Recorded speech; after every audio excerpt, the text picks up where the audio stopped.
Right now on 7 News at 5, former President Donald Trump is on the stage in North Carolina, a battleground state. We have live coverage from his rally that's underway this evening in Asheville. Plus, a possible murder-suicide investigation underway in Pickens County. We're bringing you the latest details and live report. And we are learning about one challenge all about fake birds to keep attendance flying high at an Anderson County school. Good evening. Thank you for joining us at 5. 7 News is your local election headquarters. And former President Donald Trump is back on the campaign trail holding a rally that's underway this evening in Asheville. We do have multiple 7 News crews inside and outside the event at the Harris Cherokee Center. Now you can see Trump is on stage delivering his speech to that crowd right now. And we're going to listen and see what he's saying to his supporters. He's supposed to be talking economy today. To destroy Medicare and to destroy Social Security. First, she has thrown open our borders.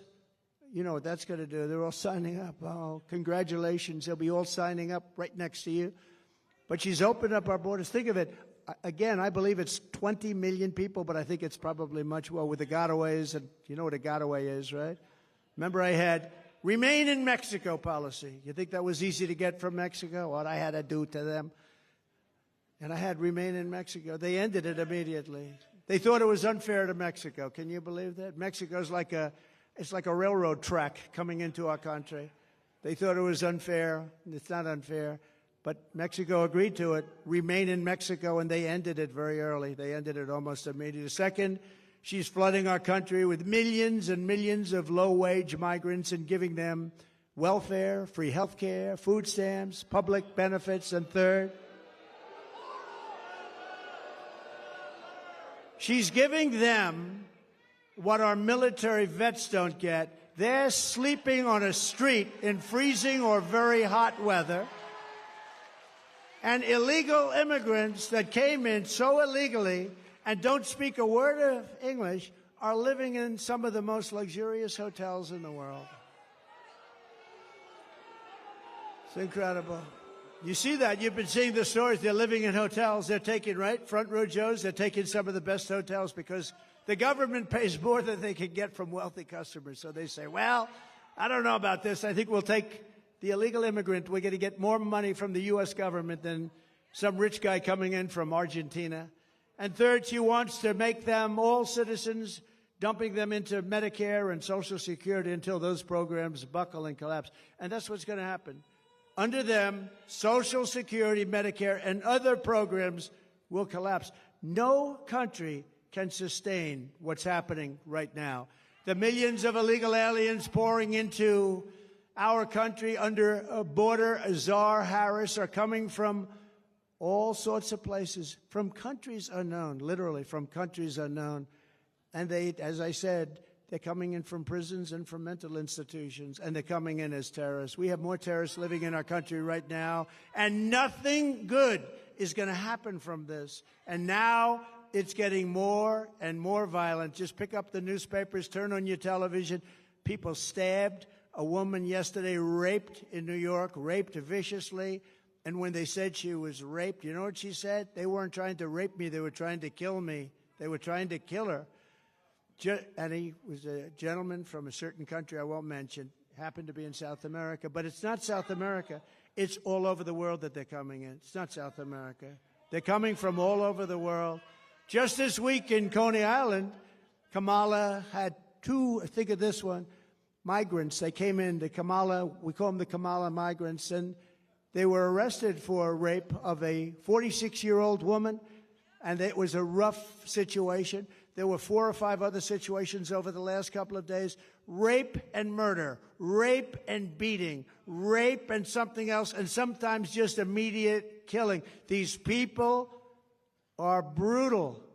These are people that came out of the toughest jails anywhere in the world from all over the world.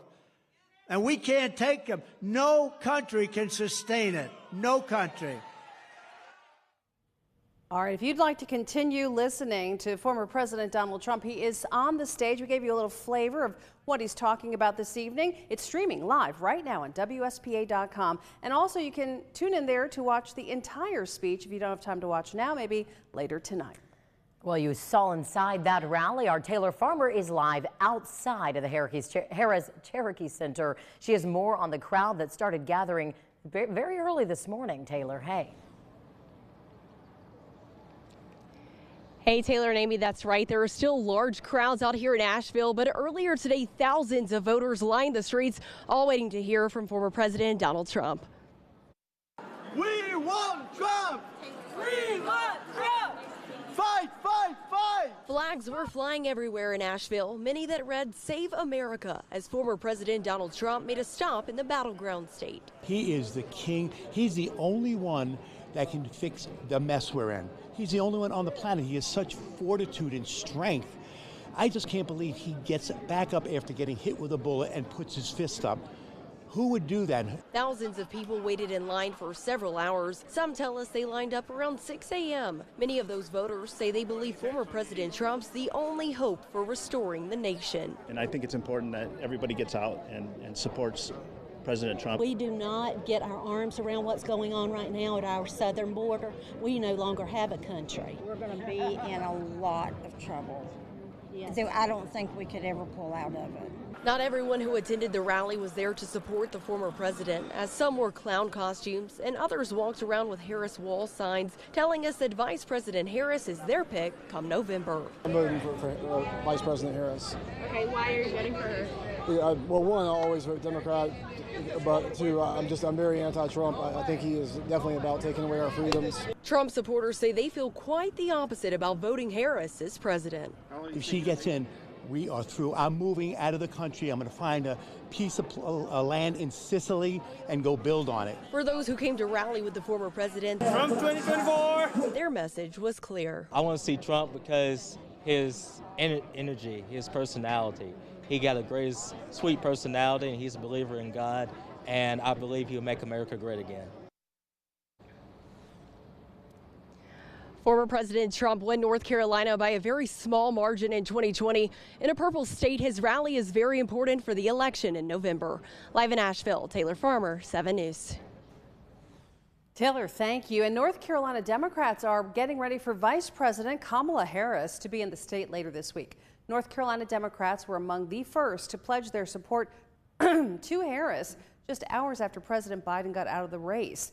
Brenda Pollard is one of the delegates and will attend her 5th Democratic convention next week. She says Harris needs to make the case to the American people about what's going to be different if she wins and what is the direction she wants to take the country. She pointed to younger Democrats becoming more engaged and says North Carolina is back in play. A spokesperson for former President Trump's campaign also spoke to us about how they will counter the Democrats. Leaders are visionary, not what you have done, but what you're going to do, what you're going to do for us. And that's what we hope to hear from her. The record stands that on every given objective measure, when it comes to the economy, inflation, and immigration, the American people are not better off than they were 4 years ago. Before the Democrats' convention, Harris will be in Raleigh Friday, talking specifically about lowering costs and price gouging when it comes to the economy. It will be her first major policy-focused speech since she became the Democratic candidate. You can find full election coverage on WSPA.com. Just head to the local election headquarters tab or head to the 7 News app. Let's send it over now to 7 News meteorologist Dan Bickford for a check of our forecast. Hey, Dan. Hey, it's been a pretty quiet weather day for us. It's been warm. We've had a mix of clouds and sun. There are a couple showers that are trying to pop up in the southwestern mountains. If they hold together as they move southward, that might get into the northwestern upstate. Iffy is if they will or not. In any case, the rest of us are going to be dry and looking at partly cloudy skies tonight. After sunset, we'll fall through the 80s and into the 70s. Do look for temperatures in the 60s tomorrow morning with some valley fog in the mountains. Tomorrow looks and feels an awful lot like today, but we do have some changes as we get closer to the weekend. We'll get to those coming up. Dan, thank you. And breaking news out of Pickens County, a man and his wife were found dead early this morning. Here's Scarlett Lizjak. She's joining us live with the latest information. Scarlett. I'm here at the Pickens County Sheriff's Office. Deputies say they are investigating a fatal shooting that happened in Marietta. The Pickens County Sheriff's Office says deputies were called to Britt Lane around 12:30 early this morning. When deputies got there, they found a husband and a wife who had been shot to death. The coroner has identified the victims as Amber and John Ryan Riddle. The Sheriff's Office believes there may have been an argument that escalated to a possible murder-suicide. Christina Smith with Mary's House, a domestic violence shelter in Pickens County, says most of the calls they received were between the hours of 11 p.m. and 4 a.m. Have an incident and you think, oh, it's not that big a deal. It is a big deal because it escalates every single time. And our heart breaks when we see and hear in the news about some, a fatality, especially in our county. Smith says if you are in an abusive relationship, the best thing to do is tell someone. Don't keep the secret. A lot of times when we see these fatalities, we all discuss it and we look back at our records, and so many times we've never received a phone call from that individual because they don't reach out. Always reach out to someone. If you don't want to call law enforcement and you don't want to call a shelter, talk to your local pastor, talk to a friend, talk to a family member, make people aware of the situation you're in because it's only going to get worse. We've never seen things get better. Now, Smith says if you are in an emergency situation, to call 911 immediately. Reporting in Pickens County, Scarlett Lisjack, 7 News. All right, Scarlett, thank you for that live update tonight. If you or someone you know is in a violent situation, there is help available, and we have a helpline on WSPA.com. Just look under links we mentioned. And more breaking news, a mother was arrested after her 5-month-old baby died at a hotel in Anderson County. Deputies say that they were called to the Super 8 Hotel on Cinema Avenue just after 11 this morning. 31-year-old Quariana Sullivan has been charged with unlawfully placing a child at risk. The coroner says they believe Sullivan rolled over and suffocated the baby.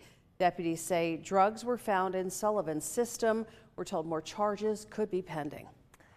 A woman was killed in a crash early this morning in Travelers Rest. The Greenville County coroner says it happened on Tigerville Road near US 25 just before 5 a.m. We are told her vehicle collided with a tractor trailer and the woman died there at the scene. The coroner has identified the victim as 20-year-old Ruby Mann. A boyfriend and girlfriend both are facing charges after deputies say he was stabbed early this morning. Greenville County deputies say they got several 911 calls from a home on Stallion Road north of Berea after 1:30 in the morning. We are told Danielle Britt stabbed Fier Taylor in the chest. Deputies say Taylor assaulted Britt at a club earlier last night. They both face domestic violence charges. Deputies say Taylor's recovering at a local hospital. Well, the 7 News alert, Clemson police are asking for your help to find a woman suspected in some burglaries. Investigators say 36-year-old Ginger Drio was identified on surveillance video after she broke into a home in the Crestwood neighborhood on August 2nd. Police say she tried to enter more than one home. Investigators think Drio drives a gray Chevy Trailblazer. If you have any information on her, you're asked to call Clemson police. In Anderson County, schools have been in session for about 2 weeks now. Our Ariana Meadows takes you to a school where a new program is keeping attendance high. Leaders at Flat Rock Elementary say they're hoping for amazing attendance all year long. After teachers take attendance every morning, Principal Christy Dodd walks through the halls to hand out rubber flamingos. For the past 2 weeks, we're told the daily attendance average is 95%. If the class meets that average, they receive a duck. To celebrate, the class in each hallway with the most ducks by the end of the month wins a prize. Principal Dodd says the school's chronic absenteeism rates increased last year. With the new attendance initiative, she says she hopes it encourages students to show up for class, as she believes regular school attendance is one of the biggest predictors of student success. I hear children talking about it in the hallway, and we've talked about it, faced it head on and talked about why are some reasons you wouldn't come to school and all the reasons that we should be at school.